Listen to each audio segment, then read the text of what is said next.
नमस्कार, अर्थसंसार बहसमा स्वागत छ। म प्रकाश जोशी। आजको कार्यक्रममा हामीसँग हुनुहुन्छ नेपाल उद्योग वाणिज्य महासङ्घका उद्योग तथा वाणिज्य उपाध्यक्ष दिनेश श्रेष्ठ। उहाँसँग हामी नेपालको अर्थतन्त्रको वर्तमान अवस्था, व्यवसायीहरूले बेहोरिरहेका समस्या, व्यवसायीहरूको चासो र त्यसको समाधानको लागि उद्योग वाणिज्य महासङ्घले गरिरहेका पहल कदमीबारे कुराकानी गर्छौँ। सर, यहाँलाई कार्यक्रममा स्वागत छ। धन्यवाद। नमस्ते। देशको अर्थतन्त्रको जो वर्तमान अवस्था छ, यसलाई एउटा व्यवसायीको आँखाबाट हेर्दाखेरि कसरी हेरिराख्नु भएको छ? अहिले त अब अर्थतन्त्र भन्दाखेरि अब व्यवसायहरूलाई अलिकति गाह्रो समय छ। व्यवसायहरूको अब अहिले अर्थशास्त्रीहरूले नै भनेको आधारमा पनि अर्थतन्त्र अलिकति समस्यामा छ भन्ने कुरा सुनेकै हो। नेपालको अर्थतन्त्र जति भने पनि अब रेमिट्यान्स आइरहेछ, रेमिट्यान्सको पैसाले आयात भइरहेछ, आयातले आएको राजस्वले सरकारले खर्च गरिरहेछ। अब अहिलेको अवस्थामा के छ, अब त्यो खर्च सरकारले गरेको खर्चले यो चलामान भइरहेको हो। देशमा सबभन्दा ठुलो यो खर्च गर्ने भनेकै राज्य नै हो। त्यसकारणले अब यसमा कहाँ समस्या भयो त भन्दाखेरि अहिले रेमिट्यान्स घट्दो मात्रामा छ, पर्याप्त मात्रामा आइरहेको छैन। नम्बर 1, पुँजीको खर्च सरकारले गर्न सकेका छैन। ब्याज दर भारतमा भन्दा यहाँ निकै उसले बढ्या छ। अन्तर्राष्ट्रिय स्तरमा अहिले कच्चा पदार्थहरू या वस्तु र सेवाको भाउमा वृद्धि भएको छ। यो जम्मैको एकैचोटि इफेक्टले गर्दाखेरि र यो कोभिडको कारणले जुन सुस्त रहिरहेको जुन अर्थव्यवस्था छ, यो खुल्ला हुने बित्तिकै जुन चलामान हुँदाखेरि त्यसले मागमा बढ्दै जानु र आपूर्ति कम हुनेले गर्दाखेरि जुन मूल्यमा भार परेको छ, यी समस्या नै अहिलेको समस्या हुन्। जो अहिले बजारमा तरलता देखिएको छ, तरलताको अभाव देखिएको छ, यसले चाहिँ व्यवसायीहरूलाई कतिको गाह्रो पारेको छ? तरलताको अभाव हामीलाई पनि अचम्म लागेको छ। पैसा कहाँ गयो भन्ने कुरा सरकारकै अङ्गहरूले, निकायहरूले सोचिरहेछन्। सही पर पैसा कि सरकारको खल्तीमा जानु पर्यो, सरकारले बन्द गरेर राखेका हुनु पर्यो, कि जनताले बन्द गरेर राख्नु पर्या हुनु पर्यो। तर अहिलेको अवस्थामा तरलता छैन भनेर बैङ्कहरूले दिइरहेको लोनलाई पनि क्रमिकता दिन सक्ने अवस्था छैन। भएको लिमिट अनुसार पनि बैङ्कहरूले कर्जा प्रवाह गर्न गाह्रो छ। तर व्यवसायहरूको कठिन अवस्था के छ त भन्दा हिजो जति सामानहरू क्वान्टिटीको हिसाबमा हामी कहाँ हेरिँदैन, पैसा मात्र हेरिन्छ। तर क्वान्टिटीको हिसाबले एउटा उद्योगले हिजो 1 टन सामान ल्याइरहेको, अहिले त्यति नै सामान ल्याउनको लागि उसलाई जरुरी पैसा भनेको 25 देखि 30%, अझ 50%सम्म पनि बढी क्रेडिटको फेसिलिटीको जरुरी छ। यहाँले अहिले भन्नुभयो अनि यो पैसा कहाँ गइरहेछ भनेर, तपाईहरूले चाहिँ के लाग्छ, पैसाको अभाव किन भइरहेछ, बजारमा किन तरलताको अभाव देखिएको छ? हामीलाई पनि अचम्मको त्यही छ। अहिले जस्तो सरकारको ढुकुटीमा प्रत्येक 3 महिनामा कर उठाउँछन्, 6 महिनामा 3 महिनामा, त्यो पैसा जुन खर्च गर्नको लागि राखिया छ त्यो खर्च भइरहेको छैन। यो जम्मैले थाहा भएकै कुरा हो। त्यसकारण त्यो खर्चलाई जस्तो अब दिनुपर्ने खर्च सरकारले निर्माण व्यवसायहरूलाई तिर्नुपर्ने पैसा तिरिरहेको छैन। के कुरा मिलिरहेको छैन उहाँहरू नै जानुन्। हेर्नुहोस् है, भनेपछि अहिले त यो समयमा जति सक्छ त्यो जुन पैसा बाँकी बक्यौटा राज्यले तिर्नुपर्ने तिरिदिएन भनेदेखि त्यो नतिरिदिने अधिकारीलाई कारबाही हुनुपर्ने। 7 दिनभित्र दिनुपर्ने भए दिनुपर्ने, दिन नपर्ने भए दिन नपर्ने गरेर फर्चुट गर भनिदिनुपर्ने। त्यो छैन। नेपालमा के छ त भन्दा ब्युरोक्रेसीले काम गरे पनि नगरे पनि, नेताले काम गरे पनि नगरे पनि त्यसको एसेसमेन्ट हुँदैन। तर व्यवसायीले काम गर्न सकेन भनेदेखि त उनीहरूलाई आर्थिक रूपमा भार डाइरेक्टली पर्छ। यो कारणले गर्दाखेरि व्यवसायहरू चिन्तित छन्, व्यवसायहरूमा थप मारहरू परिरहेछन्। कोभिडको कारणले हेर्नुहोस् 2 वर्षसम्मका अर्थतन्त्र चलेन। नभएपछि उनीहरूले 2 वर्षमा यो कोभिडको समयमा राज्यले सहयोग गरेका थियो, पुनर्कर्जा दिएको थियो, 20% बिना ग्यारेन्टी पनि एडिसनल लोन दिएको थियो। अब त्यति बेला के भयो, त्यो पैसा जम्मै कहाँ गयो त भन्दाखेरि हामीले अब ऋणको ब्याज तिर्यो, कर्मचारीहरूलाई तलब पनि दियो होइन, अलिअलि चाहिँ नि र मेटेरियलमा पनि खर्च गर्यो। अब भनेको अलिकति चलायमान हुन थालेपछि अब 1 वर्ष 1.5 वर्षमा फेरि त्यो पैसा फिर्ता ल्याऊ भनेर बैङ्कहरूले भनेका छन्। राष्ट्र बैङ्कले त्यही कुरा गरेका छ, पुनर्कर्जाको रेटमा ब्याज दर बढाइदिएको छ। यसले के भयो त भन्दा व्यवसायहरू उद्योगीहरूले त्यो पैसा तिर्नको लागि त त्यति पैसा कमाइसकेको छैन, नकमाइकन त्यो पैसा तिर्नु परेपछि अब उनले तिर्नुपर्ने सक्ने अवस्थामा छैन। यो जो विश्वव्यापी कोरोना सङ्कट आयो यो धेरै लामो समयपछि मात्रै यस किसिमको सङ्कट देखिन्छ भन्ने किसिमका कुरा पनि हुन्छन्। यसले चाहिँ विश्वका धेरै देशहरूको अर्थव्यवस्थालाई धेरै पछाडि धकेल्यो भन्ने किसिमको टिप्पणी भइरहेछ। नेपालको अर्थव्यवस्था चाहिँ यसले कति पछाडि धकेल्यो या नेपालको अर्थव्यवस्थालाई कतिको असर गर्यो? नेपालको अर्थव्यवस्था कोरोना पछि हेर्नुहोस् एकैचोटि राम्रो भए हो, नभए होइन। माग कर्जाको माग भए हो, देशमा अर्थतन्त्र चलायमान भए हो, मान्छेहरूले खर्च गर्न थाले हो। अर्थतन्त्र भनेको के हो त भन्दा सबैसँग भएको पैसा जति स्पिडमा त्यो निस्किन्छ खर्च हुन्छ त्यही हो। अब नेपालमा त्यो त्यतातिर चाहिँ राम्रो प्रगति भए हो। तर यो जुन अहिले तपाईँ भन्नुहोस् यो बैङ्कमा तरलताको अभाव 81 आइदियो, बैङ्कहरूले आफूले सक्ने भन्दा म्याक्सिमम लेभलमै उहाँहरूले कर्जा प्रवाह पनि गरे हो, नगरे होइन। तर चाहिँ नि एउटा त के भयो, रेमिट्यान्स आउन कम भयो। हामीले रेमिट्यान्स कम भने बित्तिकै त्यसले चेन इफेक्ट गर्यो है, सबभन्दा मेजर एउटा आइटम्स मेजर उसमा। अनि उत्पादनको लागत घटाउनको लागि महासङ्घले लागिरहेको हो, तर उत्पादनको लागत घटाउनको लागि इनपुटको लागत घटाउनुपर्छ भने उत्पादनको लागत घटाउनको लागि कुनै पनि निकायबाट हामीलाई कोअपरेट भएन, झन् लागत बढ्न थाल्यो। अब जुन श्रमिकले आफ्नो श्रमको भारत र चीनमा एउटा युनिट श्रमले कति प्रोडक्सन गर्छ, यहाँ त्यति प्रोडक्सन भएन भनेदेखि हामी प्रतिस्पर्धी हुन सक्दैनौँ। नम्बर 1 हाम्रो पुँजीको लागत हामी कहाँ बढी भयो भने हामी चाहिँ नि प्रतिस्पर्धी हुन सक्दैनौँ। भनेपछि अहिले संसारभरिमा लजिस्टिक जुन भाडाहरू छन् अरू सबै ठाउँमा वृद्धि भएको अवस्था छ, सोच्दै नसोचेको अवस्थाले।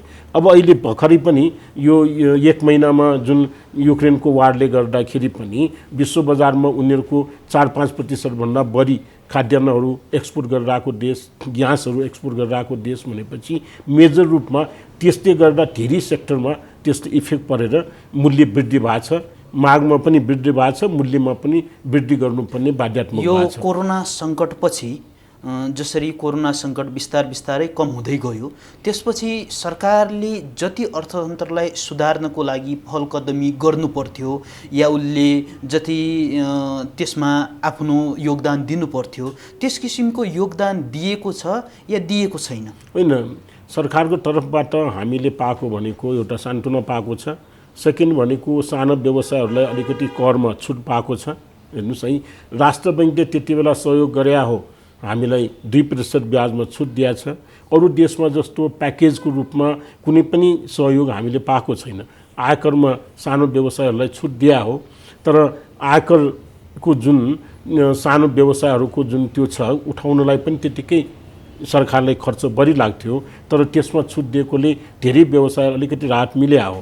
तर त्यो राहत कतिसम्म कन्टिन्युटी गर्ने त भन्ने कुरोको चाहिँ सरकारले पनि अर्थशास्त्रीले पनि नियमन निकायले पनि त्यतातिर अलिकति हामीलाई सकारात्मक सहयोग नगरेको हामीलाई अनुभूति भएको छ। अहिलेको अवस्थामा के छ त भन्दा सरकारले यो जुन पुनर्कर्जामा अब यो ब्याज बढाइदिने भन्ने नीति निर्णय गरेको छ भने किन ब्याज बढाउने हो भनेपछि तरलता बिर्रे भयो, कमी भयो भनेर। तर त्यो लिइसकेको पैसा अब हामीले तिर्न सक्दैन, तिर्न नसकेपछि त ब्याज बढाउ कि ब्याजमा डबल ब्याजै गरे पनि हामी बाध्यतामा परेका छौँ। त्यति बेला नै 2 वर्षपछि 1 वर्षपछि ब्याज बढ्छ भने पनि छैन। अब अहिले हामीले यो व्यवस्था व्यवसाय अनुसार अलिअलि फरक होला। सरकारलाई लाग्छ अलि व्यवसाय चल्यो होला भन्ने, तर चले पनि अहिलेको गुजारा त चलिरहेछ, अहिलेको ब्याज तिरिरहेछौँ, अहिले पुरानो ब्याज पनि तिरिसकेका छ, तर अहिले नाफा त्यहाँबाट भएको भएदेखि त त्यो नाफाले पुरानो कर्जा चुक्ता गर्ने थियो। तर जुन व्यवसायको पुरानो कर्जा चुक्ता गर्नलाई पैसा छ उनीहरूले त तिरेका पनि होलान्, केही कम गरेका पनि छन्, नगरे होइन।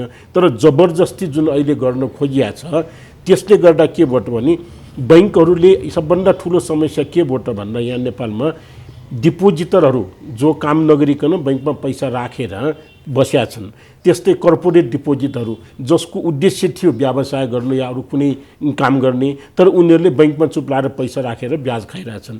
त्यस्ता निक्षेपहरूमा ब्याजहरूको वृद्धि गर्यो बैंकहरूले, किन त भन्दा थप पैसा आउँछ भन्ने नियतले। तर त्यो ब्याज वृद्धि गरेर थप पैसा सङ्कलन गर्न सकेन। अब डिपोजिटरहरूको ब्याज बढेपछि बैंकहरूको लागत बढ्नु स्वाभाविक हो। लागत बढेपछि त्यो लागत कसकोमा ट्रान्सफर भयो त भन्दा हामी उद्योगी व्यवसायको टाउकोमा पर्यो। त्यो टाउकोमा परेपछि त्यसलाई हामी ट्रान्सफर गर्न खोज्यौँ कसलाई त भन्दा उपभोक्तालाई। तर उपभोक्तालाई ट्रान्सफर गर्ने भनेको नेपालमा के छ त भन्दा दक्षिणमा हाम्रो खुला सिमाना छ, दक्षिण पूर्व पश्चिम उत्तर चारैतिर, भने उनीहरूसँग हाम्रो वस्तुले प्रतिस्पर्धा गर्न सकेन भनेपछि हामी लाचार भएर प्रोडक्सनलाई घटाउनु पर्ने अवस्था हुन जान्छ।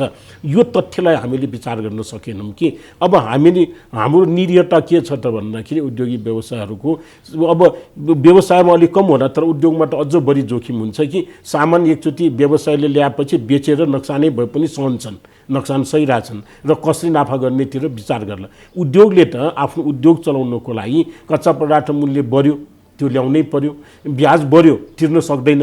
बैंकले चाहिँ तपाईँको ब्याज हिजोको दिनमा प्रिमियम भनेर 2% 3% बढाइरहेको थियो, आज 5% गर्यो भने पनि हामी बाध्य छौँ त्यो लिनको लागि। किन हामीले राष्ट्र बैङ्कमा भनेको थियो राष्ट्र बैङ्क लिन पाइँदैन भनेको छ, तर यो कुरोमा प्रस्तुतता भएन। नीतिगत रूपमा उहाँले निर्णय गरिदिनु, उहाँले के केस वाइज हिसाबमा तपाईँ नवीकरण बेलामा यदि बढायो भने बढाउन सक्छ, तर चाहिँ नि लिइरहेकोमा बढाउँदैन भनिदिँदाखेरि 6 महिनामा त त्यो जुन नवीकरण त गर्नुपर्ने अवस्था भयो। गरेपछि प्रिमियम हाम्रो बढी तिर्नुपर्ने अवस्था भयो, त्यसले गर्दा हाम्रो लागत अझ बढी भयो। तर हाम्रो निरीह हाम्रो एउटा चाहिँ बाध्यता के हो त भन्दा हामी प्रिन्सिपल एमाउन्ट बैंकको जुन यो क्या ऊ छ लोनको एमाउन्ट हामी तिर्न नसक्ने अवस्था छौँ, किन व्यवसायमा लगानी भएको छ। अब चाहिँ नि हामीलाई बाध्य ब्याज बढी तिरेर त्यो पैसा चलाइराख्नु, नाफा नभए पनि त्यो पैसालाई तिर्नुपर्ने हाम्रो अहिले बाध्यता छ। अहिले जो यहाँले भन्नुभयो हाम्रो प्रोडक्सन कस्ट चाहिँ बढी पर्छ, उत्तर र दक्षिणको चाहिँ प्रोडक्सन कस्ट कम हुन्छ र बजारमा हाम्रो सामानले मार्केट लिन सक्दैन भनेर, यो कोरोना पिरियड पछिको एउटा स्थिति होला, त्यो अरूभन्दा जटिल स्थिति छ। तर यो कोरोना पिरियड पछिको मात्रै समस्या होइन, यो हमेसाको समस्या हो। उनीहरूको प्रोडक्सन कस्ट कम हुने, हाम्रो बढी हुने र बजारमा उनीहरूको सामान आउने, हामीले त्यही सामान बनाउन थाल्यौँ भनेपछि हाम्रो प्रोडक्सन कस्ट बढी हुने, कममा बनाउन थाल्यौँ भनेपछि हाम्रो गुणस्तर खस्कने, जसरी पनि कम्पिट गर्न नसक्ने। यो अवस्थामा चाहिँ कसरी चेन्ज ल्याउने, उहाँहरू अनुसार नै हामी कसरी अगाडि बढ्न सक्छौँ? अहिले नेपालले सबभन्दा ठुलो कुरो कृषि भनेको छ होइन। कृषिमा उत्तर र दक्षिणको देशहरूले जति कृषकहरूलाई सहयोग गरेका छ, अनुदानहरू दिएका छन्, त्यो लेभलमा हामीले दिन सकिरहेको अवस्था छैन। त्यसकारणले अहिले के छ, नन ट्यारिफ ब्यारियरहरूबाट उनीहरूलाई कन्ट्रोल गर्नुपर्ने हो। उनले जस्तो पठाए त्यस्तो लिइरहेछौँ। अहिले फ्रेस भेजिटेबल मात्र पनि इन्डियाबाट नेपालमा तपाईँको एक्सपोर्ट हुने, नेपाल इन्डियाको होल टोटलमा नेपाल चाहिँ प्राथमिकतामा परेको छ। कति हामी इम्पोर्ट गर्छौँ, तर त्यो नेपालमा बनाउन सक्ने हो, किन उत्पादन गर्न सकेन भन्दाखेरि त्यसको लागि चाहिँ नि हाम्रो कस्ट प्रोडक्सन बढ्नु नै हो। त्यसको लागि त के हो भने उनीहरूको सामान नेपालमा आउँदाखेरि, जस्तो आज भारत चीनमा सामान 5000वटा वस्तु चीनमा चाहिँ नि हामी बिना चाहिँ नि ऊ भंसार हामी नेपालबाट ल्याउन दिन्छौँ भनिरहेको अवस्था हो। तर हामीले विगत 2 वर्षमा ल्याउनै सकेनौँ भनेपछि अहिले पनि बाहिर देशबाट कुनै पनि सामानहरू आउँदाखेरि नन ट्यारिफ ब्यारियरहरू हामीले के गर्न सक्छौँ त, हामीले त्यसलाई टेस्टिङ गर्दैनौँ भनेपछि त्यसको जुन गुणस्तर हामी कहिले पनि चेक गरेका छैनौँ।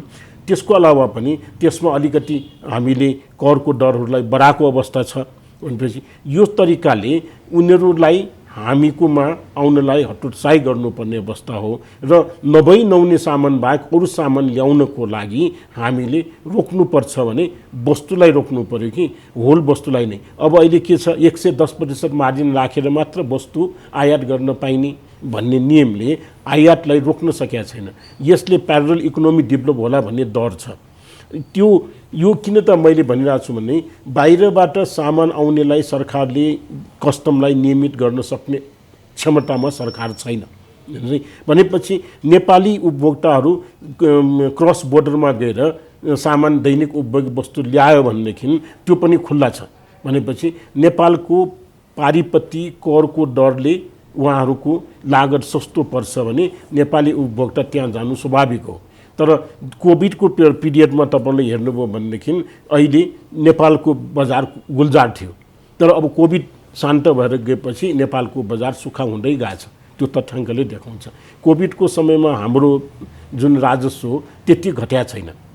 त्यस कारणले अहिले हाम्रो दुई चारवटा कुरो हामीलाई उत्पादन बढाउनको लागि राज्यले स्पेसिफिक रूपमा केही न केही सहयोग चाहिँ गर्नुपर्छ र सरकारले चाहिँ नि यो बोर्डरलाई नियमित गर्नुपर्छ र बोर्डरमा हुनेलाई नन ट्यारिफ बेरियरहरू के राख्न सक्छ र ट्यारिफ पनि अलि बढाउन सक्छ भने बढाउन सक्ने हुनुपर्छ र यथार्थ भ्यालुएसन पनि कारोबार मूल्यलाई पनि मान्यता दिनुपर्छ।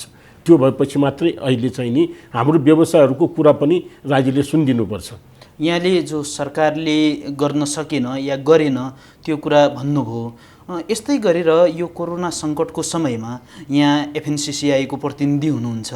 साना व्यवसायीहरूले ठुलो मात्रामा यसको कठिनाई भोगेका छन्। त्यस्तै ठुलै व्यवसायीहरूले पनि व्यवसाय चलेको छैन, कर्मचारीहरूलाई तलब भत्ता दिनु परेकै छ, अरू खर्च धान्नु परेकै छ, उहाँहरूले पनि त्यस्तै किसिमका समस्याहरू बेहोर्नु भएको छ। एफएनसिसिआईले चाहिँ के गरेको छ यसको निराकरण? एफएनसिआईको काम भनेको हेर्नुहोस् लबी गर्ने काम हो। सरकारले हामीले सम्झाएको छौँ। सरकारलाई सम्झाएको हिसाबले सरकार सम्झिनु पर्यो, नियमन निकाय सम्झिनु पर्यो, त्यसलाई ग्रहण गर्नु पर्यो। नगरेसम्म त हामी कराउने हो। अहिले कोभिडको हुने बित्तिकै हामीले ब्याजमा केही सहुलियत दिनु पर्यो भनेको थियो। राष्ट्र बैङ्कले पहिलोपटक 2% ब्याज छुट गरिदेऊ भनेर निर्देशनै दियो। त्यसले गर्दा व्यवसाय साना व्यवसायहरूलाई केही न केही राहत पुगेको अवस्था हो। हेर्नुहोस् है, अहिले अब ब्याजको दर बढ्न नदिनको लागि हामीले भनेका छौँ डिपोजिटरहरूलाई ब्याज बढाउन दिनु भएन। डिपोजिटर भनेको अहिले के छ अवस्था, सबभन्दा नाजुक अवस्था भनेको डिपोजिटरले पनि ब्याज बैङ्कमा राखेर केही न केही पाउनु पर्यो। हेर्नुहोस् है, व्यवसायले पनि अलि सस्तोमा ऋण पाउनु पर्यो र बैङ्कलाई पनि पाउने पैसा केही न केही उहाँहरूले व्यवस्थापन ऋणको व्यवस्थापन गरेका छ, निक्षेप व्यवस्थापन गरेपछि केही न केही कमाउनु पर्यो। यो तिनटै बिचमा एउटा चाहिँ नि समन्वय र सहकार्य भएन भनेदेखि एउटा पक्षले मात्र कमाउन थाल्यो भनेदेखि अर्थतन्त्रलाई गाह्रो हुन्छ, एउटा पक्ष शोषित हुन्छ। त्यस कारणले अहिलेको अवस्थामा हाम्रो भनाइ के थियो भने यो ब्याङ्कको दिने ब्याजलाई बढाउन दिनु भएन। किन त भन्दा बढी ब्याज दिँदैमा बढी निक्षेप आएको छैन र निक्षेप भनेको यो जुन कर्पोरेट निक्षेपहरू हामी कहाँ बढी छ बैङ्कहरूमा, त्यो कर्पोरेट निक्षेप अर्को बैङ्कमा जाला भनेर बैङ्कहरू बिचमा जुन प्रतिस्पर्धा छ त्यसलाई आजको अवस्थामा आउन दिनु भएन भनेपछि त्यसमा क्यापिङ त केही न केही छोटो समयको लागि भए पनि राज्यले गरिदिनुपर्छ। बैङ्क भनेको वित्तीय सेवा भनेको अत्यावश्यक वस्तु सेवामै पर्छ। त्यस कारणले यो दुई चारवटा काम गरेन भनेदेखि चाहिँ नि अहिले रेमिट्यान्स पठाउनेहरूलाई अलिकति बढी सेवा उनीहरूको जुन छ पाउने पैसामा सर्भिस चार्जहरू घटाइदिने या हटाइदिने या उनीहरूलाई राज्यले दिने सुविधा सहयोग गरिदिने र उनीहरूले पठाउने रेमिट्यान्समा यदि केही पैसा बढी राज्यले अनुदान या तो डलरमा $1 राज्यले कमाएपछि $1 राज्य ढुकुटीमा आयो भने सरकारलाई 30 देखि 35% करको माध्यमबाट आउँछ भने त्यो पैसा आउने हिसाबले राज्यले पनि ती रेमिट्यान्स पठाउनेलाई 2-4-5% बढी दिदियो भनेदेखि अहिले श्रीलङ्कामा हेर्नुहोस् 15-20% सम्म पनि अनुदान दिने गरेको छ भने त्यस्तै हिसाबले नेपालले पनि केही गरेको भएदेखि मलाई लाग्छ रेमिट्यान्सले नेपाललाई सहयोगी पुग्थ्यो होला। त्यो भइरहेको छ। राज्यले आफ्नो तर्फबाट गर्ने पहल कदमीको कुरा एउटा ठाउँमा भयो, अर्को चाहिँ व्यवसायीहरूमाथि पनि कस्तो आरोप लाग्ने गरेको छ भनेपछि बैङ्कबाट जो कर्जा लिन्छन् त्यो कर्जा समयमा नतिर्ने त्यसले गर्दाखेरि बैंकले ब्याज बढाउन या उसको त्यो जो कर्जा दिएको छ त्यसको धरोटी कहीँ न कहीँबाट गर्न ऊ बाध्य हुने। त्यस्तै किसिमले व्यवसायीहरूले आफूले खास गरी निर्माण व्यवसायीहरूले निर्माणका काम समयमा सम्पन्न नगर्ने, त्यसो नहुँदाखेरि अर्थतन्त्र त्यस्तै शिथिल बनिरहने, पुँजीगत खर्च कम हुने र कर छली गर्ने। व्यवसायीहरू चाहिँ आफ्नो दायित्वबाट किन पन्छिरहेछ? होइन, त्यस्तो होइन। हेर्नुहोस् है, समग्रमा अहिले पनि तपाईँको सबै क्षेत्र र सबैजना त्यस्ता छैनन् होला। 2-4 जनाको कुरालाई लिएर समग्रमा हामीले एनालिसिस गर्न सक्दैन। अहिले तपाईँले भन्नुभयो निर्माण व्यवसायहरूलाई सरकारले तिर्नुपर्ने पैसा, त्यो पैसा नतिरेको कारणले कति निर्माण व्यवसायहरू पीडामा छन्। त्यसमा सरकारले ब्याज तिर्नु पर्दैन, ब्याज दिएको छैन। सरकारले उठाउनु पर्ने पैसामा 25%, 30%, 50%, 100%सम्म पनि उहाँहरूले पेनाल्टी दिन सक्नुहुन्छ भनेपछि त सबै कुरो एकै हिसाबले सोचेर भएन। व्यवसायहरू पहिले भन्दा अहिले सरकारको पनि पोलिसी चेन्ज भएको छ र करको माध्यमबाट व्यवसायहरूले राम्रो कन्ट्रिब्युट गरिरहेको अवस्था हो। हेर्नुहोस् है, अहिलेको अवस्थामा मात्रै के हो त 2-4 जनाले गलत काम गरेका छन्, तिनीहरूलाई समातेको पनि छ, समात्न सक्ने अवस्था हुनु पर्यो। मानिसहरूले गलत काम गर्छ भनेर कानुन बनाउने हो, तर त्यो गलत काम गर्नेलाई प्रोत्साहित दिने कुरा चाहिँ नि अर्को पक्षबाट भइदिएन भन्ने त्यो गर्नेहरू डराउँछन्। तर त्यो गर्नेहरू चाहिँ नि झन् यो प्रवर्धन हुने कामहरू चाहिँ नहोस् भन्ने हाम्रो चाहना हो। व्यवसायहरू अहिले धेरै नै ट्रान्सपेरेन्ट छन् पहिले भन्दा। हेर्नुहोस् है, उनीहरूले पनि हिसाब किताब राखेका छन्। तर हाम्रो पीडा भने के हो त भन्दा लिनुपर्ने पैसा सरकारले टाइममा दिँदैन। हेर्नुहोस् है, अब हिसाब किताबलाई हाम्रो मान्यता दिँदैन। अब हिसाब किताब राख्नलाई सानो व्यवसायहरूलाई गाह्रो छ। यो यहाँ 2-3टा कुरो छ। मैले के भनेको छु भने सरकारलाई राजस्व चाहिन्छ भनेपछि साना व्यवसायहरू अहिले पनि तथ्याङ्क अनुसार 80% कर 20%ले तिर्छ र 20% कर 80% व्यवसायले या जनताले तिर्छन् भन्ने 80% जनतालाई सजिलो बनाइदिनु पर्यो। यहाँ के छ, 80% जो साना व्यवसायी छ उनीहरूले काम गर्ने भनेको 10 देखि 15% उनीहरू भ्यालु एड गर्छन् होला भनेपछि थ्रेस होल्डलाई बढाइदिनु पर्यो। यो अहिले 50 लाखलाई हामीले कराएर 1 करोड गरेका छ। निश्चित ब्याज तिमीहरूको आम्दानी खर्च हिसाब राख, त्यसमा निश्चित रूपमा कारोबारको आधारमा हामी अहिले पनि सक्सेस भएको छ। सरकारलाई जति सोचेको छ त्यति नै कर उठाएको छ। निश्चित कर लगाइदिने हो भनेदेखि व्यवसायहरू जम्मै कर तिर्न तयार छन्। अहिले सरकारलाई तपाईँ भन्नु, अहिले एकजना सानो व्यवसायीले एकजना कर्मचारीलाई महिनाको 15-20 हजार दिएर तपाईँको हिसाब किताब राख्न लाउनुपर्छ। अडिटरलाई लाख रुपियाँ 1.5 लाख रुपियाँ सालको दिएर चाहिँ हिसाब किताब अडिट गराउनुपर्छ भनेपछि त्यो उनीहरूको क्यापेसिटी भित्र छैन र उनीहरूले त्यो राख्न सक्ने क्षमता पनि राख्दैन। त्यो झन्झटिलो भयो। त्यस कारणले कि त ऊ विस्थापित हुने भयो कि होइन भने उसको रेगुलर काम उसले राख्न जानेन, नजाने पनि काम गरिरहेछ। अनि देखा जग्गा हेरौँला भनेको छ। हेरेपछि त्यसबाट फाइदा उठाउने कर्मचारीले फाइदा पनि उठाउनु खोज्यो, उठाउन नसक्नेले व्यवसायलाई कर पनि उठायो, तिर्नु परेपछि व्यवसाय विस्थापित पनि भयो। यसलाई रेगुलर गर्नको लागि ठुलो व्यवसायहरू जो काम गर्छन् 20%, उनीहरूको टोटल्ली मलाई के लाग्छ भने उनीहरू धेरै 20% जो 80% कर तिर्छन् उनीहरू जम्मै ट्रान्सपेरेन्ट छन् र उनीहरूबाट त्यो ट्रान्सपेरेन्स भइसकेपछि त तलको 80%लाई सजिलो बनाइदियो भनेदेखि मलाई लाग्छ त्यो काम सही कर उठ्छ। त्यसको लागि एउटै कुरो के हुनु पर्यो त भन्दाखेरि जुन अहिले एकाउन्टिङ छ, प्यान नम्बरमा दर्ता गरेको छ, त्यो प्यान नम्बरमा दर्ता गरेपछि प्रत्येक व्यवसायीले मेरो प्यान नम्बरमा कसले कति बिल बनाएको छ भन्ने कुरा हेर्न पाइने अवस्था गरिदिनु पर्यो भनेर हामीले माग गरेका छौँ। अहिले के छ, वर्षमा एकचोटि मिसम्याच भयो भनेर अहिले सरकारको कुरो के छ, मिसम्याच भयो भन्ने कुरो छ। मिसम्याच हुन नदिनको लागि कसैले पनि अन्जानमा कसैको नाउँमा बिल बनाउन नदिनको लागि व्यवसायीले आफ्नो एकाउन्टमा आफ्नो एक्सेस भइदियो भनेदेखि उसलाई थाहा हुन्छ मेरो ब्याङ्कमा नचलेको पनि फर्महरू थुप्रै छन्, बिल बनाइदियो र कसैले गलत काम गर्न खोज्यो भने त्यो गर्न नसक्ने अवस्था सिर्जना भयो भने मलाई लाग्छ सरकारले निश्चित कर उठाओस्। निश्चित कर उठायो भनेदेखि सरकारले कम कर उठ्दैन। जस्तो अहिले पनि सरकारले कर उठिरहेछ, जस्तो रिटेलरले भ्यालु एड गर्ने भनेको खाद्यान्नहरूमा 2-4-5% मात्रै हो। 5%मा सरकारले कर यदि लिने हो भने पनि कति पाउँछ त? भने अहिले 1 करोड 2 करोड भनेको खाद्यान्न काम गर्नेहरूलाई 2-4 दिनमै 1-2 करोडको बिक्री गर्न सक्छ। तर उनीहरूलाई समस्या के छ, त्यो जम्मैको हिसाब किताब राख्न गाह्रो छ। साधारण व्यवसायको पनि 1-1.5 करोड 2 करोडको टर्नओभर हुन्छ एक सालमा खाद्यान्नको। तर उसलाई चाहिँ नि हिसाब किताब राखेर अनि चाहिँ एकजना एकाउन्टेन्ट राखेर अनि अडिट गराएर सामान राख्न र हिसाब किताब राख्न क्षमता उसमा छैन। मुलुकको अर्थतन्त्र अहिले जसरी चलिरहेछ खास गरी कृषि आधारित र त्योभन्दा पनि बढी चाहिँ रेमिटेन्समा आधारित। यो रेमिटेन्स चाहिँ हामीले जो विदेशमा यहाँबाट जनशक्ति पठाउँछौँ उहाँहरूले कमाएर पठाएको पैसाको आधारमा जुन अर्थव्यवस्था बाँचिरहने स्थिति छ, यसलाई कहिलेसम्म यही अवस्थामा रहिरहने, कहिलेसम्म हामीले श्रम मात्रै पठाउने, सेवा हामी किन पठाउन सक्दैनौँ, यसको श्रमको ठाउँमा सेवा पठाउने स्थिति चाहिँ कसरी निर्माण गर्ने?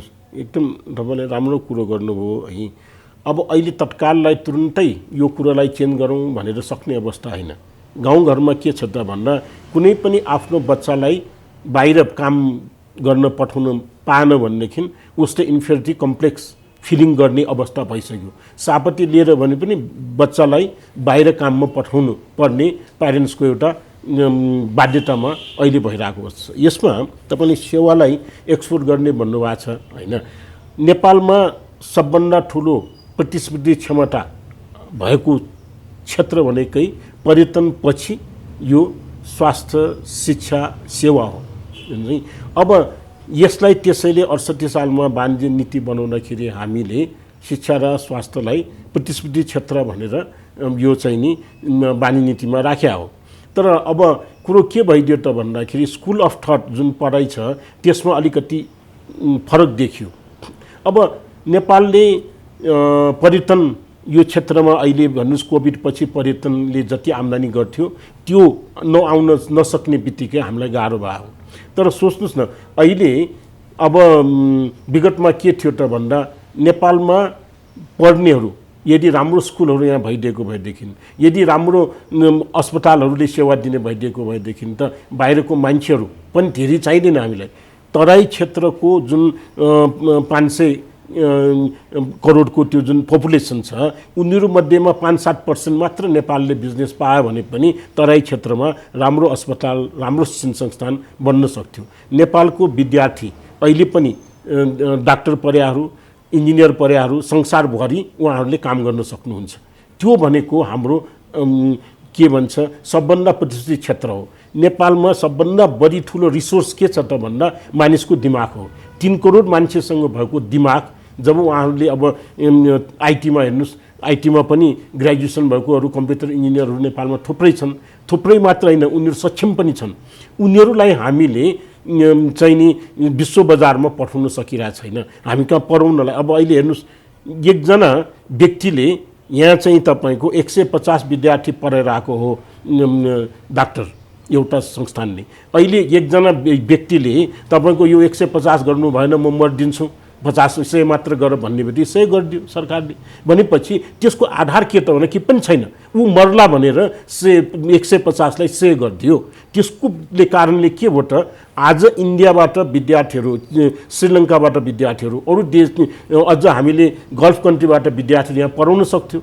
आज संसारभरिको तपाईँ सोच्नुहोस् अस्ट्रेलिया, जापान, EU, चाइना अनि यो के भन्छ बेलायत र अमेरिकामा नेपाली विद्यार्थीहरू पढ्न जानेको सङ्ख्या उनीहरूको देशमा बाहिर देशबाट आउने सङ्ख्याको 10 नम्बरभित्र जम्मै देशमा पर्छ नेपालबाट आउने सङ्ख्या।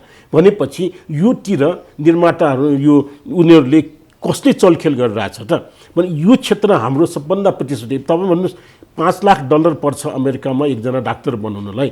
नेपालमा $50,000 यदि डाक्टर बन्छ, $1 लाख यदि डाक्टर बन्छ भनेदेखि त 5 लाखको ठाउँमा 1 लाखमा नेपालले त्यही स्तरको डाक्टर बनाउन सक्छ भने त्यो जतिको प्रतिस्पर्धी क्षमता अरू के हुन्छ? सेवा एउटा क्षेत्र भयो। अर्को कुरा चाहिँ हामीसँगै उदार अर्थव्यवस्थामा प्रवेश गरेका मुलुकहरू औद्योगिकरण तीव्र रूपले उनीहरूमा औद्योगिकरण भएर धेरै ठाउँमा आफ्ना उत्पादनहरू वस्तुहरू निर्यात गरिरहेको अवस्था छ। हामीलाई चाहिँ यो औद्योगिकरणको प्रक्रियामा जान केले ढिलाइ गर्यो र हामी किन यति सुस्त गतिमा अगाडि बढिरहेछौँ? यस्तो छ हेर्नुहोस् है, के छ त भन्दा पैसा कमाएकोमा कसैलाई पनि चित्त दुख्नु भएन। कसैले पैसा कमायो भने समृद्धि भनेको के त पैसा कमाउने हो, तर उसले सही तरिकाले कमाएको छ कि छैन हेर्न सकिन्छ र सही तरिकाले पैसा कमायो भनेदेखि उसले कमाउनलाई छुट दिनु पर्यो। सरकारले त्यसको लागि काम गरेर कमाउनको लागि सरकारले सजिलो उपायहरू बनाइदिनु पर्यो। अरू देशमा त्यो भएछन् र कहाँ काम गर्दाखेरि असजिलो भयो त्यसलाई फुकाइदिएको अवस्था हो। अब अहिले तपाईँ भन्नुहोस् बङ्गलादेशले नेपालबाट दाल मगाउने कि क्यानाडाबाट दाल मगाउने भनेर विचार गर्नुपर्छ। किन क्यानाडा सरकारले त्यसको दाल एक्सपोर्ट गर्यो भने 28% अनुदान दिन्छ। तपाईको बङ्गलादेश सरकारले नेपालमा एक्सपोर्ट गर्यो भनेदेखि उसलाई 12 देखि 15% अनुदान दिन्छ। हेर्नुहोस् है, तर नेपालले चाहिँ तपाईँको 2% अनुदान दिनलाई पनि दानबाट पसिना आउँछ भनेदेखि अनि कसरी हुन्छ? नेपालमा जति पनि समस्याहरू छन्, भारतमा अहिले चीनमा सामान एक्सपोर्ट गर्नु पर्यो, एक्सपोर्ट 2 वर्ष भयो, नेपालको सामान चीनमा एक्सपोर्ट हुँदाखेरि कोरोना जान्छ, तर चाइनाको सामान नेपाल आउँदा कोरोना लाग्दैन, कोरोनासँगै आउँदैन भनेपछि त यो कुरालाई कसले गर्छ त? हामी इन्डिभिजुअलले त भनेका छौँ, नेपालको राजदूतलाई भन्नु पर्यो, त्यहाँको मन्त्रीलाई भन्नु पर्यो, 5000 वस्तु हामी बिना भंसारलाई आयात गर्न दिन्छु भनिरहेछ।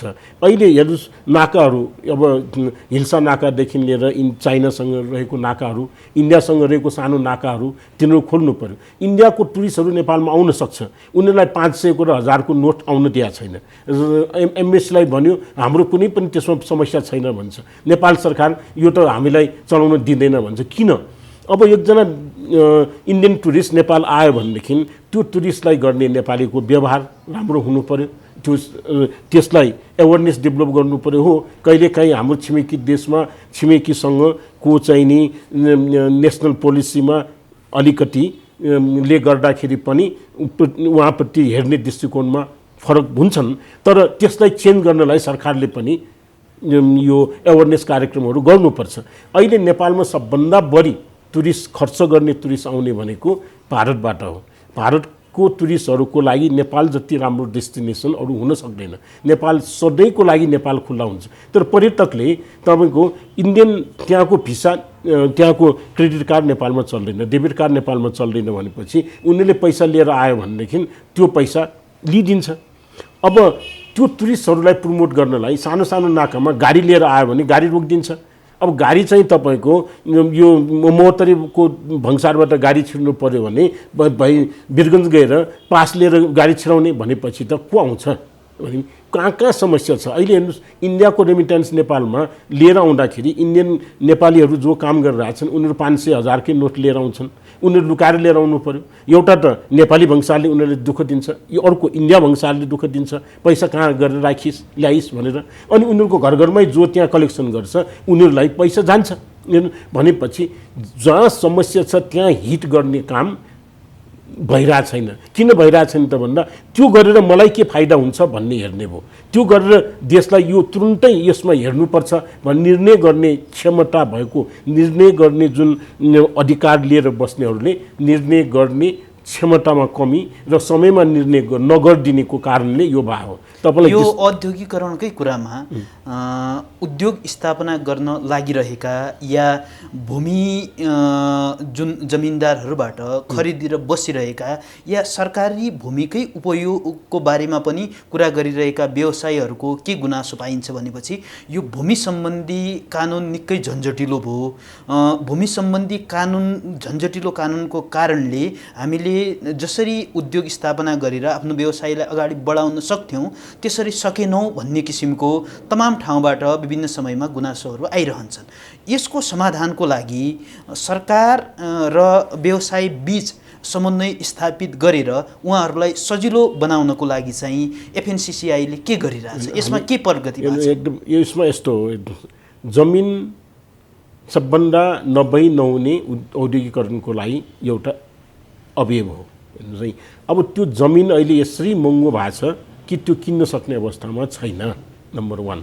त्यसकारणले औद्योगिक क्षेत्रहरूको विकास हुनु पर्यो।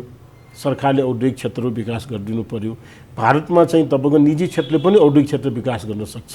उनीहरूलाई बिना इन्ट्रेस्ट उहाँहरूलाई पैसा पाउँछ, उनीहरूलाई अझ अनुदान पिन्छ र त्यहाँ दिनुपर्ने बाटो बिजुली जम्मैमा उनीहरूले रियायत दिन्छ सरकारले र जग्गा जमिन पनि लिजमा दिन्छ। यहाँ के छ भने सरकारले सानो सामान लिजमा दिनु पर्यो भन्ने बित्तिकै त्यसबाट अर्थतन्त्रलाई सहयोग हुन्छ भन्ने सोच्नुभन्दा निजी क्षेत्रले कमाउनलाई कहाँ दिने। यहाँ अहिलेको स्कुल अफ थट के छ भन्दा कर बढी उठाउनुपर्छ कमाएकोसँग र निजी क्षेत्रसँग चाहिँ तपाईँको राज्यको सम्पत्ति दिएपछि यसले चाहिँ देशै बेच्यो खायो यो गर्यो भन्ने कुरो आउँछन्। त्यस कारणले त्यो सोचमा चेन्ज हुनु पर्यो। अहिले एकजना नेतासँग मैले कुरा गरेको थिएँ, उहाँ के भन्नुहुन्छ, कर बढी उठाएपछि चाहिँ नि देश विकास हुन्छ भन्ने सोचमा अहिले पनि छ। मैले उहाँले भने कर जति दर कम उठ्छ राज्यले जनतालाई सहयोग गर्ने भनेकै करको दर कम गरेर हो।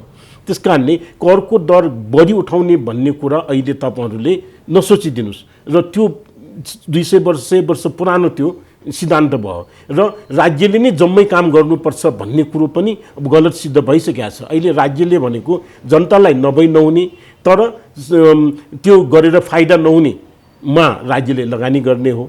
जमिन यदि अब जुन चिजमा काम गरेर फाइदा हुन्छ त्यो चिज निजी क्षेत्रलाई छोडिदियो भने अझ राम्रोसँग उनीहरूले काम गर्छ भन्ने सोचमा अहिले अगाडि जानुपर्छ भनेर भने हो।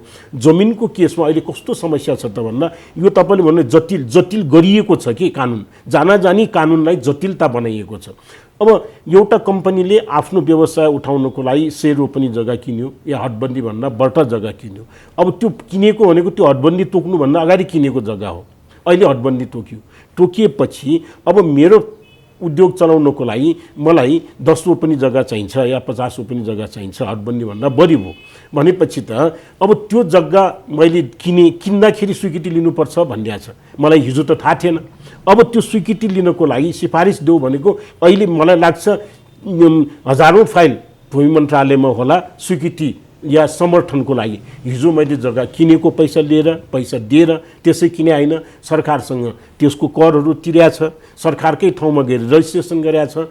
त्यो भूमिहरू किन्नलाई स्वीकृति किन लिनुपर्ने? अहिले मेरो नाउँमा जग्गा छ, सरकारले बनाइदियो, मैले आफैले गरे होइन। त्यो जग्गा चाहिँ अब मैले अब मेरो व्यवसाय विस्तार गर्नु पर्यो, म बेचौँ भन्दाखेरि बेच्न पाइँदैन, हकबन्दी जम्मै सरकारले अधिग्रहण गर्ने भनिदिएको छ भनेपछि यस्तो जटिल बनाइदिएको छ। हामीले चाहिँ के गर्यौँ त भन्दा हामीले यो कुरो अधिग्रहणको कुरो आएपछि यो देशमा संविधानले कुनै पनि जनताको पैसा लाई चाहिँ नि या उहाँको प्रपर्टीलाई हामी अधिग्रहण गरेर राज्यले लिने छैन भनेर प्रष्ट लेखेको छ। त्यो लेख्दै पनि भूमि सुधार ऐनले तपाईँको जग्गा चाहिँ नि लिन्छु घटी भन्दा बढीको अनि त्यो गरिबलाई बाँडिदिन्छु भन्ने नराम्रो कुरो होइन। सरकारसँग पैसा छ भने बाँड्दै हुन्छ। तर हामीले के भनेका छौँ त भन्दा मैले उद्योग चलाउनलाई किने हो। अब उद्योग चलाउनु भन्दा मैले त्यो सम्म जग्गा चाहिँ नि म अरू काम गर्छौँ, अरूलाई हामी उद्योगै चलाउनु अरूलाई बेच्छौँ भन्दाखेरि बेच्न नदिने भन्ने कुरा भयो। उद्योगै चलाउनलाई देऊँला भनेपछि हुन्छ भनेको थियो। त्यो उद्योगलाई नै बेच्नको लागि पनि स्वीकृति लिनको लागि तपाईँको कसैले पनि स्वीकृति नदिने, दिन नलगाउने, त्यसमा पनि चलखेल हुने भनेपछि यो जानाजानी रूपमा यसलाई अनि मिडियाहरूले पनि अरूले पनि के सर्वसाधारणले पनि हटबन्दीभन्दा बढ्ता जग्गा बेचेर कमाउन थाल्यो। एउटा व्यवसायले यहाँ कमायो भनेदेखि के गर्छ त उसले खाएर त कति खाएर सिद्ध्याउँछ, उसले पनि फेरि लगानी नै गर्ने हो त्यो पैसा कि त्यो पैसा बैंकमै जाने हो भनेपछि त अर्थतन्त्र चलामा नै बनाउने हो। सबभन्दा ठुलो कुरो के भनेदेखि अहिले मिडल क्लासमा आम्दानी किन बढिरहेछ त भन्दाखेरि उनीहरूसँग भएको जग्गा हेर्नुहोस् है, ट्रान्सफर्मेसन हुने कस्तो हुन्छ त भन्दा पैसा कमायो कसैले भनेदेखि त्यो जग्गा किनेपछि त्यो जग्गावालामा त्यो पैसा ट्रान्सफर भयो भने ऊ पनि त धनी भयो भने यो स्लो मुभमेन्ट भए पनि यसले मिडल क्लासहरू अहिले आम्दानी बढाएको अवस्था छ। यो तथ्य कुरा हो, यो देखिएको कुरा हो। नेपालको जो वर्तमान आर्थिक स्थिति छ र अर्थतन्त्रको जो अवस्था छ यसको सुधारको सबैभन्दा सजिलो र हामीसँगै भएको उपाय भनेको चाहिँ जलस्रोतको अधिकतम सदुपयोग गरेर यसलाई एउटा स्थितिमा पुर्याउन सकिन्छ भन्ने कुरा चाहिँ विभिन्न ठाउँबाट आइरहन्छन्। तर सरकारले चाहिँ या राजनीतिक दलहरूले सरकारी निकायहरूले व्यवसायले खोलालाई झोलामा राख्दा चाहिँ यो समस्या आयो भनेर भन्छन्, व्यवसायी चाहिँ सरकारी नीति नियमका कारणले यो समस्या आयो भन्ने। अब यो एउटाले अर्कोलाई आरोप लगाउने, अर्कोले अर्कोलाई आरोप लगाउने, यो स्थितिबाट कसरी पार पाउने र जलविद्युतको कसरी विकास गर्ने? जलविद्युत हेर्नु, हामी कहाँ भएको रिसोर्स भनेकै जल हो, अनि तपाईँको वन हो, ढुङ्गा हो। यसैबाट नेपाल समृद्धि बन्न सक्छ। संसारभरि त्यही हो, जे रिसोर्स आफूसँग छ त्यसैबाट बन्ने हो। अब तपाईँले जलको कुरा गर्नुभयो, नेपालको पानीलाई व्यवस्थापन मात्र गर्न सक्यो भने पनि मलाई लाग्छ नेपालमा चाहिँ तपाईँको उत्पादनदेखि लिएर कृषि उत्पादनदेखि लिएर धेरै कुरोमा विकास हुनसक्छ। अहिले पनि हेर्नुहोस्, आज बिजुली जति चाहियो उद्योगलाई हामी दिन्छौँ भनेर 1 महिना अगाडि मात्र प्राधिकरणले भनिरहेको अवस्थामा अहिले 15 दिन 1 महिना पछि नै उद्योगको विद्युत कति गरेर बस्नु परेको अवस्था छ। भन्नुहोस् हामी कहाँ छौँ त? रिजर्भर टाइपको 5-10 वटा 2-4 वटा यदि हामीले समयमै बनाउन सकेको भएदेखि त राम्रो हुन्थ्यो। त्यो कुरोमा कसले ध्यानै दिएन। ध्यान दिएको पनि त्यो काम सुरु भएको छैन भनेपछि अहिले भनेको जमिन, अहिले पानीको जुन फ्लो छ यो गर्मीयाममा कम हुने, जाडोयाममा यो बिचमा, अनि चाहिँ तपाईँ पानी परेपछि मात्रै बिजुली बढ्ने अनि त्यो प्रोडक्सन बढ्ने भनेपछि योबाट छुटकारा पाउनको लागि पानीको म्यानेजमेन्ट गर्ने नै हो। ठुल्ठुलो आयोजनाहरू सोच्नु पर्यो अहिले, त्यसमा लगानीको लागि बाहिर देशहरूसँग कुरा गर्नु पर्यो। फिजिबल पनि हुन्छ, नहुने होइन। यतातिर एकदम धीमा गतिमा मात्रै काम भइरहेको अवस्था छ। अहिले हामी अस्ति मात्रै बाहिर जिल्लाहरूमा गएका थियौँ, त्यहाँ जाजरकोट भन्नुहोस्, हुम्ला भन्नुहोस्, त्यहाँ जुन छ हाम्रो पहाडी एरियामा यति धेरै ढुङ्गाहरू छन्। त्यो ढुङ्गाहरू निकालेर त्यसलाई पैसा बनाउन सक्ने हो। अनि त्यो कुन ढुङ्गा कहाँको कति निकाल्ने भन्ने समस्या होला। आज जिएसपी छ, जम्मैलाई भन्न सक्छ यति टन यहाँबाट निकाल्ने, त्यो जम्मै हाम्रो समृद्धिको आधार हुनसक्छ। त्यहाँको जनताहरू जम्मै धनी बन्न सक्छ, तर त्यहाँको त्यो हुन सकेका छैन। त्यसले त्यहाँ बाटो बनाउनेदेखि लिएर जम्मै कुरालाई, त्यहाँको जीवनलाई कठिन बनाइरहेको अवस्था छ। जङ्गल भन्नु, जङ्गलमा रुखहरू नासिएर गइरहेछन्। हामी नेपालीहरूलाई काठ चाहियो भने मलेसियाबाट मगाएर काठ युज गर्नु परेको छ भनेपछि त्यो जुन जमिन जग्गा, जुन जङ्गलहरू, अब जुन जङ्गलको काठलाई हामीले आफ्नो प्रयोगको लागि चाहिने पायो भने पो त्यो जङ्गललाई संरक्षण गर्छ भने त्यसलाई आर्थिक रूपमा नेपालमा सबभन्दा बढी जङ्गल विकास भयो भनेर, त्यो कसरी भयो भनेर सामुदायिक वनको विषयमा अध्ययन गर्न बाहिरबाट मान्छे आउँछन् रे, तर चाहिँ नि नेपाली आफै त्यसबाट केही पनि फाइदा उठाउन सकेका छैन भनेपछि आफ्नो घरको रुखलाई काट्नलाई पनि त्यति सजिलो छैन भनेपछि यसलाई ब्युरोक्रेसीहरूले, नीति निर्माताहरूले झन्झन जटिल बनाइरहेको अवस्था छ कि हामी यसको लागि, पानीको लागि भन्नुहोस्, दुवै पक्ष बसेर यो समस्या हो। अहिले जलविद्युतको एउटा विकास गर्नु पर्यो भने त्यहाँको लोकलहरूलाई कतिको सम्झाउनुपर्छ, कति दिनुपर्छ, यो कुरा बुझाएको छैन कि त्यो आउने रोयल्टीको यति % हामी कहाँ यहाँको विकासको लागि आउँछ। सबभन्दा ठुलो आएको पैसा नेताहरूले या त्यहाँको लोकल जुन यो उसमा पुग्छ स्थानीय निकायमा, उहाँहरूलाई के हुनु पर्यो भने आएको पैसाको 10% या 15% भन्दा बढ्ता आफ्नो प्रशासनिक खर्च गर्न पाइँदैन, अरू जम्मै विकासमै लाउनुपर्छ भनेर भनिदियो भने मात्रै अनि देखिने गरिकन त्यहाँको बाटोघाटो बिजुलीहरू बढ्न सक्छ जस्तो लाग्छ। हेर्नुहोस्, यो संहिताको राम्रो पक्ष भनेको के हो भनेदेखि नि स्थानीय निकाय बीच राम्रोको विषयमा प्रतिस्पर्धा हुनुपर्ने हो। मेरो वडामा आएर कोही बस्छ भनेदेखि म यो सुविधा यहाँको जनतालाई हामी दिन्छौँ, अर्कोले यो सुविधा दिन्छौँ, म बिजुली सस्तोमा दिन्छु, म बाटोघाटो राम्रो दिन्छौँ, यो म कहाँ पानी राम्रो हुन्छ भन्ने बिचमा प्रतिस्पर्धा भएन। उहाँहरू जम्मै अन्योलमा छ के गर्ने के नगर्ने भनेर। अन्तमा सर, अहिले जो रुस युक्रेन बीचको युद्ध छ, यसले विश्व अर्थव्यवस्थालाई नै हलचल गराउने र ठुलो नकारात्मक प्रभाव पार्ने भन्ने आकलन भइरहेछ। यो युद्धको कारणले हुन त नेपालबाट धेरै टाढा छ, तर हामी ग्लोबल भिलेजमा छौँ। यसले नेपालको अर्थव्यवस्थालाई कतिको असर पार्ने एफएनसिसिआईले आकलन गरेको छ? होइन, धेरै टाढा भए पनि अहिले कुनै पनि देश धेरै टाढा छैन। त्यहाँ हुने कुनै पनि घटनाहरूले देशलाई केही न केही इफेक्ट पर्छ।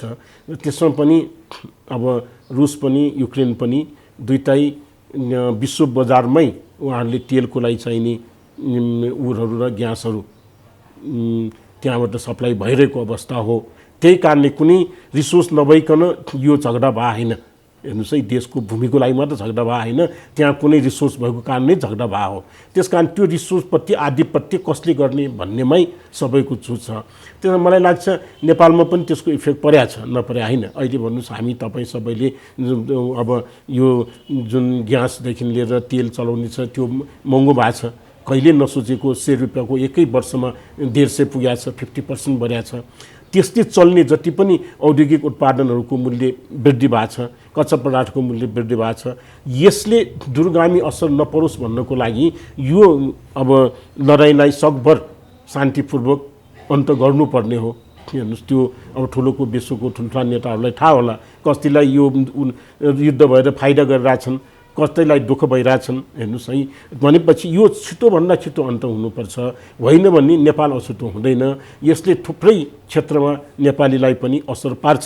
अहिले भर्खर भूकम्प भयो, भूकम्पपछि कोभिड भयो, कोभिडपछि अहिले यो अवस्थाले हामी विशेष गरेर निजी क्षेत्र के त भन्दा आशमा मरिरहेको अवस्था छ।